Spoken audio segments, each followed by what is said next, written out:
ওরে বাবা, এ কি বৃষ্টি শুরু হলো রে! হঠাৎ আকাশ ভেঙে মনে হয় আজকে মর্তে নেমে আসবে। বৃষ্টির তোড়ে তো সামনে রাস্তাও দেখা যাচ্ছে না। হ্যাঁ স্যার, বৃষ্টির বেগ যে হারে বাড়ছে তাতে গাড়ি চালানো একদম অসম্ভব হয়ে পড়েছে। চাকা পিছলে যাওয়ার ভয় আছে। রাস্তার পাশে তো কোনো দোকানপাটও দেখছি না। এভাবে মাঝ রাস্তায় আটকে থাকলে তো বিপদ হতে পারে, ভিজে একাকার হয়ে যাব। স্যার, আমি একটু আগে খেয়াল করেছি, ঠিক সামনের বাঁকটা ঘুরলেই একটা বড় পুরনো আমলের বাড়ি আছে। ওটা কোনো বনিদি পরিবারের হবে হয়তো। বাড়ির সামনে গিয়ে গাড়িটা থামাও তো দেখি, অন্তত এই ঝড় বৃষ্টির হাত থেকে তো বাঁচা যাবে। ভিজে আমার হাড় পর্যন্ত কাঁপছে। স্যার, আমি আস্তে আস্তে গাড়িটা ওই গেটের সামনে নিয়ে যাচ্ছি। আপনি সিট বেল্টটা শক্ত করে ধরুন, রাস্তা খুব পিচ্ছিল। সাবধানে চালাও। আজকে এই অজপাড়া গায়ে বৃষ্টির রাতে আটকা পড়া মানেই যমদূতকে দাওয়াত দেওয়া। কোনোভাবে মাথা গুঁজবার ঠাঁই পেলেই হয়। বাড়িতে কেউ আছেন? দয়া করে দরজাটা একটু খুলবেন, আমরা খুব বিপদে পড়ে গেছি বৃষ্টির মধ্যে। এই মাঝরাতে বৃষ্টির মধ্যে আপনারা কারা? এত ভিজে গেছেন কেন আপনারা? মা, আমরা এই রাস্তা দিয়ে যাচ্ছিলাম, হঠাৎ এমন বৃষ্টি ঝড় শুরু হলো যে গাড়ি চালানো অসম্ভব হয়ে পড়েছে। একটু আশ্রয় কি মিলবে? ও মা, আপনারা তো একদম ভিজে সব করছেন। ভেতরে আসুন কাকা, এইভাবে বাইরে দাঁড়িয়ে থাকলে তো ঠান্ডা লেগে যাবে। খুব বাঁচালেন মা আজকে। এ অন্ধকারে আর বৃষ্টির মধ্যে কোথায় যেতাম বুঝতে পারছিলাম না। তোমার অনেক দয়া। দয়ার কিছু নেই কাকা, বিপদে পড়লে মানুষই তো মানুষের পাশে দাঁড়াবে। আপনারা আগে বারান্দায় জল ঝরিয়ে ভেতরে এসে বসুন। গ্রামের মানুষেরা সত্যি অনেক বড় মনের হয়। আমি শহর থেকে আসছি, ভাবতেই পারিনি কেউ এমনভাবে দরজা খুলে দেবে। আপনি আগে বসুন, আমি ভেতর থেকে দুটো শুকনো গামছা নিয়ে আসছি। অনেক ধন্যবাদ মা, আমি সত্যিই তোমার অনেক ঋণী হয়ে গেলাম। তুমি কি এ বাড়ির বড় বউ? তোমার চাল চলন তো দেখি খুব লক্ষ্মী। হ্যাঁ কাকা, আমি এই বাড়িরই বউ। তবে আমার এই পরিচয়টা মনে হয় খুব একটা সুখের নয়। কেন মা, এমন লক্ষ্মী বউ পেয়ে এ বাড়ির মানুষের তো ধন্য হওয়া উচিত। জীবন সবসময় যেমনটা আমরা চাই তেমনটা হয় না কাকা। বাইরে থেকে সব সুন্দর দেখলেও ভেতরে অনেক আহা। ওরে কবিতা, দেখেছিস বাড়ির সামনে দামি গাড়ি দাঁড়িয়ে আছে? শহর থেকে অনেক বড় লোক অতিথি এসেছে মনে হচ্ছে। হ্যাঁ মা, আমি জানালা দিয়ে উঁকি দিয়ে তো দেখলাম। লোকটাকে তো বেশ সম্ভ্রান্ত ঘরের মনে হচ্ছে। এই সুযোগে আমাদের আভিজাত্যটা ভালো করে দেখাতে হবে। কিন্তু ওই কাল পেতনি মায়াকে যদি ওনার সামনে রাখি তবে তো মান যাবে। ঠিক বলেছ মা, মায়ের ওই মলিন মুখ আর শতছিন্ন শাড়ি দেখলে অতিথি ভাববে আমাদের ঘরে কি দাসী কাজ করে নাকি। মায়াকে একদম সামনে আসতে দিবি না। ওকে ঘরের পেছনে কোনো কাজে পাঠিয়ে দে। আমি চাই না অতিথি ওর সাথে বেশি কথা বলুক। মা, ওকে ছোট না করলেও ও আবার নিজেকে বাড়ির কর্ত্রী মনে করা শুরু করবে। চলো ওকে কোনো কঠিন কাজে লাগিয়ে দিই। অতিথিদের সামনে ওকে এমন ভাবে উপস্থাপন করতে হবে যাতে উনি বোঝেন যে ও এ বাড়ির কেউ না, শুধু আগাছা। দেখবি অতিথি আমাদের ওপরে খুশি হয়ে আমাদেরকে উপহার দিয়েছে। একদম ঠিক কথা মা, ওর ওপর অনেক কাজ চাপিয়ে দিতে হবে। অতিথির জন্য ভালো খাবার রান্না করতে হবে, আর ও একাই সব করবে। আমি ভাবছি অতিথিকে বলবো ও আমাদের আশ্রয়ে থাকা কোনো দুস্থ আত্মীয়ের মেয়ে, বউ হিসেবে পরিচয় দেবই না। দারুণ বুদ্ধি মা, এতে আমাদের সম্মানও বাঁচবে আর মায়াকেও তার আসল জায়গাটা বুঝিয়ে দেওয়া হবে। ও মা, আপনি তো অনেকটা ভিজে গিয়েছেন দেখছি। আমাদের বাড়িতে আপনার খুব কষ্ট হচ্ছে না তো? আমি মায়ার মাধুরী দেবী। আপনাদের এই ছোট বৌমা আমার খুব যত্ন করছেন। উনি না থাকলে তো আজকে আমার বিপদই হয়ে যেত। আরে ভাই সাহেব, মায়ার কথা আর বলবেন না। ও আসলে একটু হাবা গোবা টাইপের, কোনো কাজেই ঠিক মতো গুছিয়ে করতে পারে না। আপনি ভুল বলছেন। আমি তো দেখলাম ও খুব নিপুণভাবে সব ব্যবস্থা করলো। ওর ব্যবহারও খুব মার্জিত। ওটা তো শুধু চোখের দেখা। আমাদের এই সংসারে ওর কোনো অবদান নেই। যা করার আমাকে আর আমার মেয়েকেই করতে হয়। আপনারা ভাগ্যবান যে এমন একটি মেয়ে আপনাদের পরিবারে আছে। ভাগ্য নয় ভাই সাহেব, এটা আমাদের দয়া যে ওকে এই বাড়িতে আমরা ঠাঁই দিয়েছি। ওর বাপের বাড়ির অবস্থা খুব একটা ভালো ছিল না তো। টাকার অবস্থা ভালো না হতে পারে, কিন্তু মেয়েটির সংস্কার আর শিক্ষা তো অতুলনীয়। আমি সেটা লক্ষ্য করছি। শিক্ষার কথা বলে আর কি হবে? আপনি এখানে কিছুক্ষণ থাকুন, নিজেই সব বুঝবেন। আমি তো অনেক বাড়িতেই অতিথি হিসেবে যাই, কিন্তু এমন শান্ত স্বভাবের মেয়ে খুব কমই দেখেছি। কিরে, তুই এই ভেজা শাড়ি পরেই কেন ঘুরঘুর করছিস? যা না, গিয়ে এই কাপড়েই রান্নাঘরে ঢোক, কাজ অনেক বাকি। কাপড়গুলো একদম ভিজে শরীর কামড়ে ধরেছে। আমি শাড়িটা বদলে নিয়ে তারপরেই রান্না করতে যাই। দরকার নেই, অত আহ্লাদ করার সময় আমাদের নেই। মা বলেছেন অতিথিদের জন্য অনেক রকমের পদ রান্না করতে হবে। আমি তো রান্না করবই, কিন্তু একটু গা মুছে পরিষ্কার হলে কাজে গতি আসতো। আমার খুব শীত করছে। অত শীত করলে হবে না, অতিথি এসেছে শহর থেকে, তাকে তুষ্ট করতে হবে। তুই এই অবস্থায় কাজ করলে উনি বুঝবেন তুই কত পরিশ্রমী। তোমরা কি চাও আমি অসুস্থ হয়ে পড়ি? আমি তো না করছি না, শুধু 5টা মিনিট সময় চেয়েছি। 5 মিনিট মানে অনেক সময়। শোন মায়া, বেশি কথা না বলে রান্নাঘরে যা। আমি যাচ্ছি, কাপড়টা তো একদম ভারী হয়ে আছে। আগে কাজ শেষ কর, অতিথি যেন কোনো খুঁত ধরতে না পারে। তাড়াতাড়ি যা বলছি। ঠিক আছে, আমি যাচ্ছি।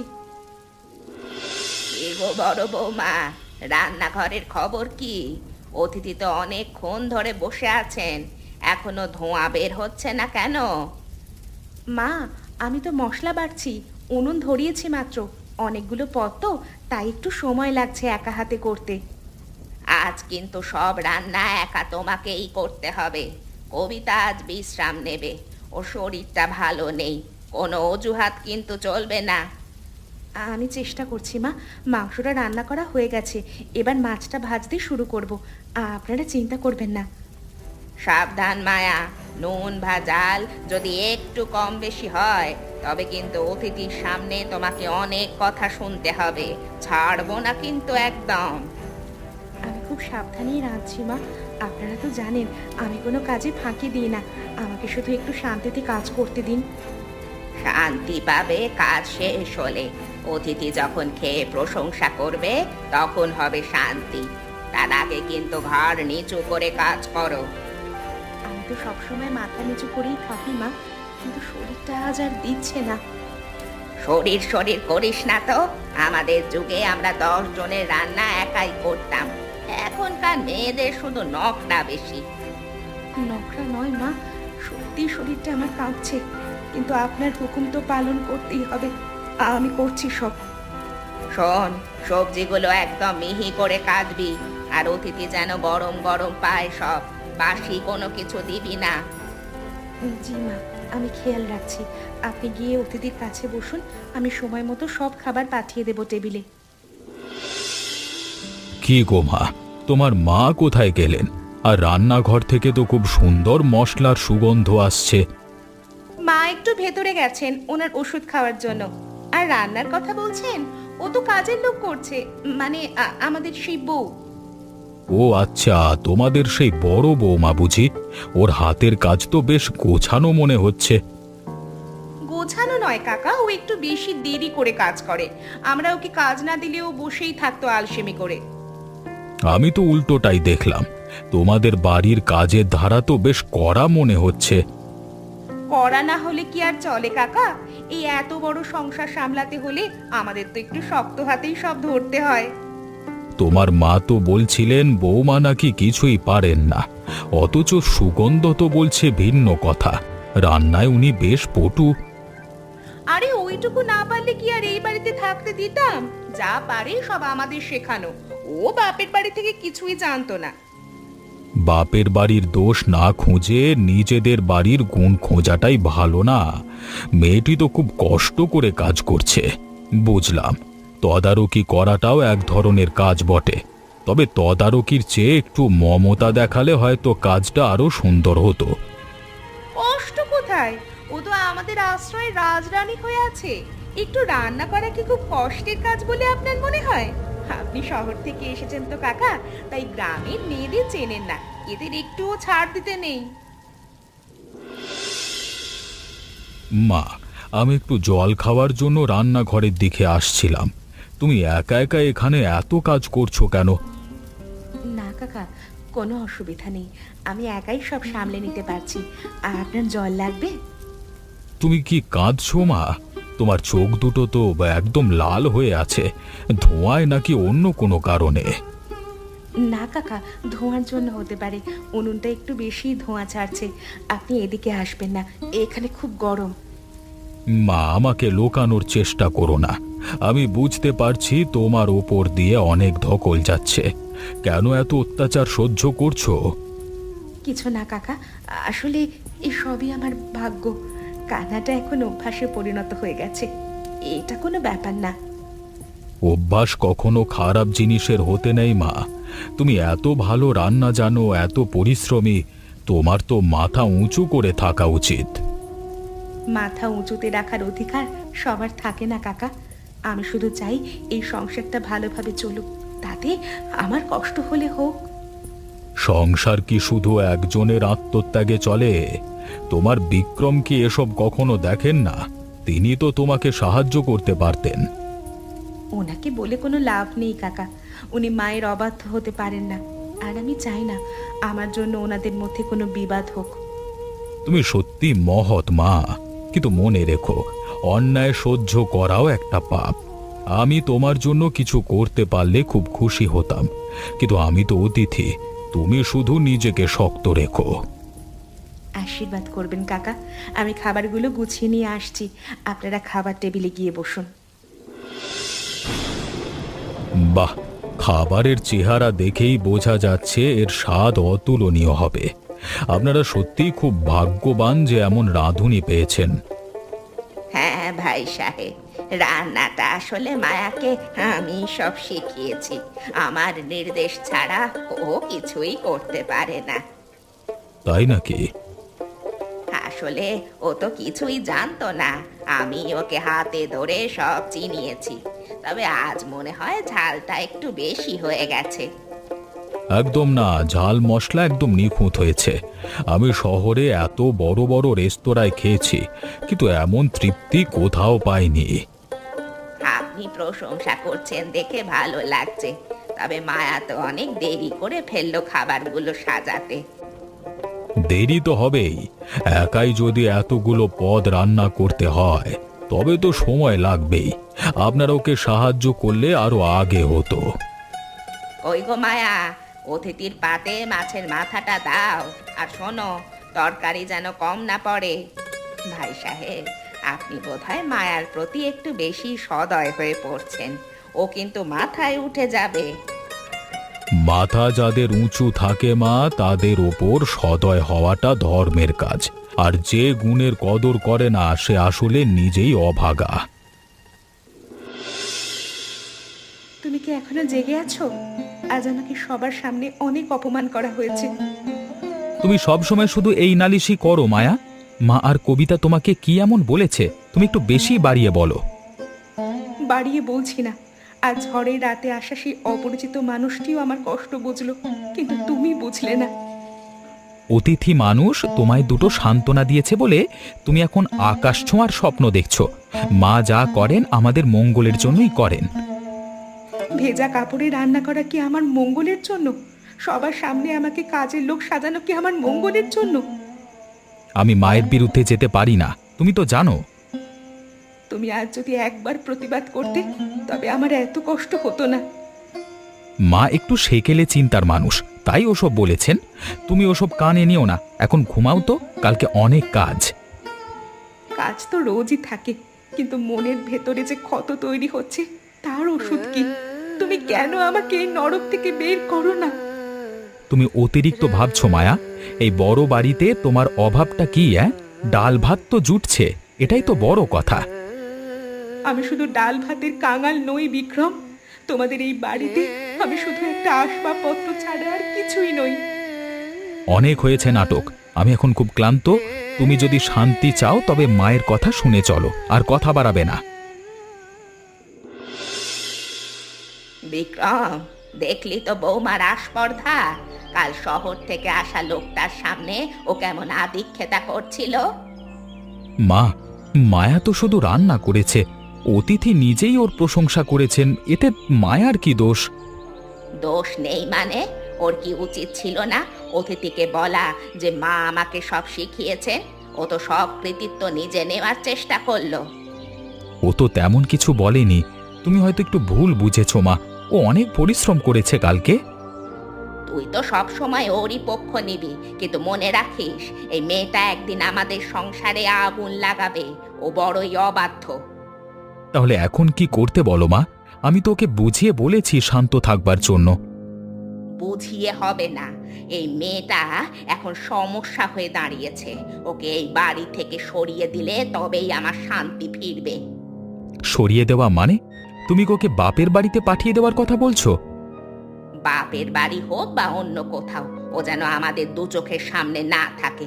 ওকে ত্যাগ করাই এখন আমাদের জন্য ভালো হবে। হ্যাঁ মা, কাজটা কি ঠিক হবে? লোকে কি বলবে যে বউকে তাড়িয়ে দিলুম? লোকের ভয় করলে কি আর নিজের শান্তি পাওয়া যায়? ও থাকলে আমাদের সম্মান একেবারে ধুলোয় মিশিয়ে দেবে একদিন। ঠিক আছে মা, তুমি যখন বলছো তখন আমি ওর সাথে কথা বলবো। ও যদি আমাদের নিয়ম না মানে তবে চলে যাওয়াই ভালো।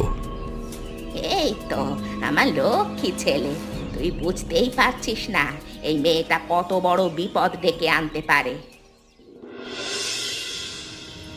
এই মাঝরাতে বৃষ্টির মধ্যে তুমি আমাকে বাড়ি থেকে বের করে দিচ্ছ বিক্রম। আমি কোথায় যাব এখন? আমার বাপের বাড়িতে তো কেউ নেই। আমি তোমাকে অনেক সুযোগ দিয়েছি মায়া, কিন্তু তুমি মায়ের সম্মান করতে শেখোনি। আমাদের সংসারে তোমার আর জায়গা নেই। মায়ের সম্মান আমি করেছি, কিন্তু মা তো আমাকে মানুষ হিসেবেই গণ্য করলেন না। তুমিও কি ওনার মতোই নিষ্ঠুর হয়ে গেলে? বেশি কথা বলবে না মায়া, তোমার জিনিসপত্র সব বাইরে রাখা আছে। এই বৃষ্টির মধ্যেই তোমাকে চলে যেতে হবে। এ কি অন্যায় হচ্ছে এখানে? এই বৃষ্টির রাতে একটি মেয়েকে এভাবে তাড়িয়ে দিচ্ছেন আপনারা? কাকা, এটা আমাদের পারিবারিক ব্যাপার, আপনি দয়া করে এতে নাক গলাবেন না। আপনি এ বাড়ির অতিথি হয়ে থাকুন। আমি চলে যাচ্ছি কাকা, কষ্টই আমার আজন্মের সঙ্গী। তুমি একা এই রাতে কোথায় যাবে মা? তোমার কি যাওয়ার কোনো নিরাপদ আশ্রয় আছে? আমার কোথাও যাওয়ার জায়গা নেই কাকা, হয়তো রাস্তার ধারেই কোথাও আশ্রয় নিতে হবে বা মরে যেতে হবে। মরবে কেন মা? তুমি আমার সাথে চলো। ভাগ্যিস আজকে চলে যেতে পারিনি বৃষ্টির জন্য, না হলে এই রাতে কোথায় যেতে তুমি? আপনার সাথে? আপনি তো অচেনা মানুষ, আমি আপনার বাড়িতে গিয়ে বোঝা হয়ে থাকতে চাই না কাকা। আমি তোমাকে বোঝা হিসেবে নয়, আমার মেয়ের মতো আশ্রয় দেব। আপনি কি সত্যি আমার সাহায্য করবেন কাকা? এই স্বার্থপর পৃথিবীতে এমন মানুষও কি আছে? আছে মা, আমি তোমার কষ্ট দেখেছি, তোমার ধৈর্য দেখেছি। এই পরিবারের লোকজন তোমাকে চিনতে ভুল করেছে। চলো চলো, আমার সাথে চলো। কি গো মায়া মা, তোমার সেলাইয়ের দোকানের কাজ তো বেশ ভালোই এগুচ্ছে দেখছি। শহরের বড় বড় ঘরের মেয়েরা তোমার কাজ পছন্দ করছে। হ্যাঁ কাকা, সবই আপনার আশীর্বাদ। আপনি সেদিন আমাকে আশ্রয় না দিলে আজ আমি হয়তো পথেই মরে যেতাম। তুমি নিজের প্রতিভায় এগিয়ে গেছো মা। আমি তো শুধু একটা সেলাই মেশিন আর ছোট একটা ঘর দিয়েছিলাম, বাকিটা তোমার পরিশ্রম। কষ্টই আমাকে অনেক কিছু শিখিয়েছে কাকা। আগে ভাবতাম সংসারই করব, সংসারই সব, কিন্তু এখন বুঝি নিজের পায়ের নিচের মাটি থাকাটা কতটা জরুরি। কোনো বিশেষ অর্ডার এসেছে নাকি? হ্যাঁ কাকা, সামনের বিয়ের সময় তো, তাই অনেক জামা কাপড়ের অর্ডার আসছে। আমি 3 জন মেয়েকে কাজও দিয়েছি।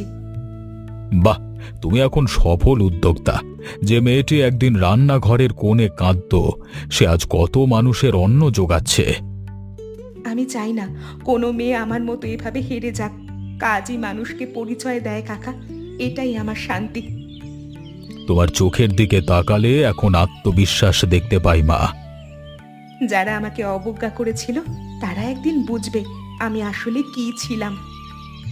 তুমি তাদের ক্ষমা করে দিও মা, কারণ হিংসে রাখলে মনে শান্তি পাওয়া যায় না। তুমি শুধু তোমার কাজে মন দাও। আমি তাদের মনে রাখি না কাকা, তবে সেই বৃষ্টির রাতের স্মৃতি আমাকে মনে করিয়ে দেয় যে কত কষ্টে আমি এই জায়গায় এসেছি। মায়া, আমাদের খুব ভুল হয়ে গেছে গো। মায়া মা, আমাদের ক্ষমা করে দাও। তোমাকে তাড়িয়ে দেবার পর আমাদের সংসারে শনির দশা লেগেছে। আপনারা এখানে কেন এসেছেন? আপনারা তো আমার মতো অপয়া বউয়ের কোনো দরকার নেই।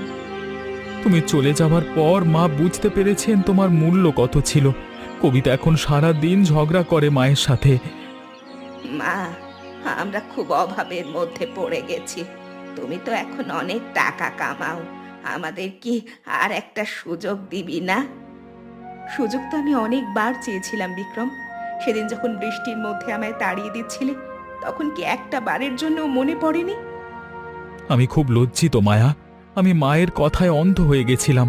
আমাকে আর একবার বিশ্বাস করো। আমি আপনাদের ক্ষমা করে দিয়েছি অনেক আগেই, কারণ মনের মধ্যে ঘৃণা পুষে রাখলে নিজেরই ক্ষতি হয়। তাহলে কি তুমি আমাদের সাথে বাড়ি ফিরে যাবে? আমরা তোমাকে রানী করে রাখবো। রানী হওয়ার শখ আমার নেই মা। আমি এখন নিজের যোগ্যতায় যে সম্মান পেয়েছি সেটাই আমার কাছে সবচেয়ে দামি। আমাদের বাড়িতে চলো মায়া, আমি কথা দিচ্ছি আমি আর কখনো মায়ের অবাধ্য হতে দেব না তোমাকে। সম্মান যেখানে নেই সেখানে ভালোবাসা টেকে না বিক্রম। আমি এখন নিজের পায়ে দাঁড়িয়েছি, এটাই আমার পরিচয়। তুমি কি আমাদের কোনোই সাহায্য করবে না? আমরা তো তোমার আপনজন বলো। আপনজন তারাই যারা বিপদে পাশে থাকে। তবুও মানুষ হিসাবে আমি আপনাদের পাশে থাকব, কিন্তু সেই বাড়িতে আমি আর ফিরব না। আপনারা এখন এখান থেকে চলে যান, আর কোনো দিন এখানে আসবেন না। এমন মজার মজার গল্প দেখতে আমাদের চ্যানেলকে সাবস্ক্রাইব করতে ভুলবেন না। Team, team, team.